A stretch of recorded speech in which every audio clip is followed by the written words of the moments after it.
just finished watching this hour-long reality show about drug addicts. And what struck me about watching these drug addicts was they were all young. So I said, well, where are the old drug addicts? Well, I guess the truth is, none of these drug addicts make it to being old. So there are no old drug addicts for this show to interview. It made me think of my deceased brother-in-law. He was 70 years old. He wasn't a drug addict, but he liked to drink.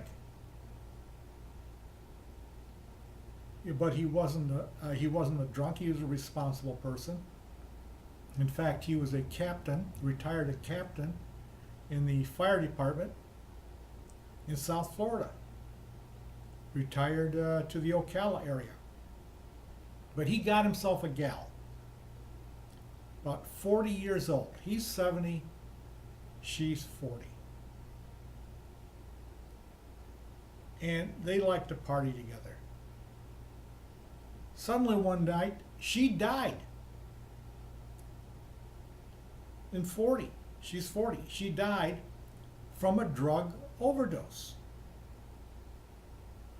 Well, about 6 months went on, and now my 70-year-old brother-in-law, maybe he was 71 by then, marries this woman's daughter.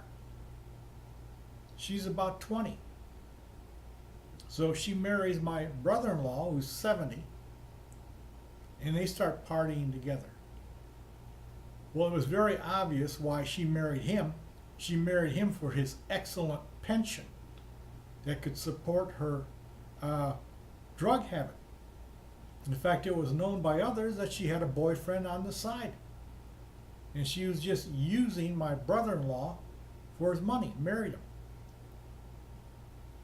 Well, one night, she died too. In her 20s, 20, 21, from a drug overdose. And then my poor brother-in-law, about a year later, died. And what did he die from?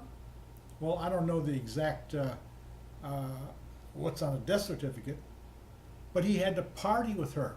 He had to keep up with a 20-year-old. He's 70, 71 years old. He had to keep up with her. She was partying every night.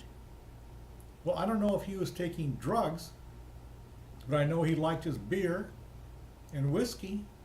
Hey, at 71 years old, you start drinking heavy to keep up with your 21-year-old bride.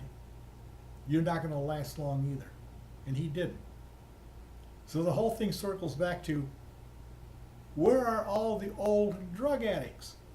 They're not around. They don't make it that long.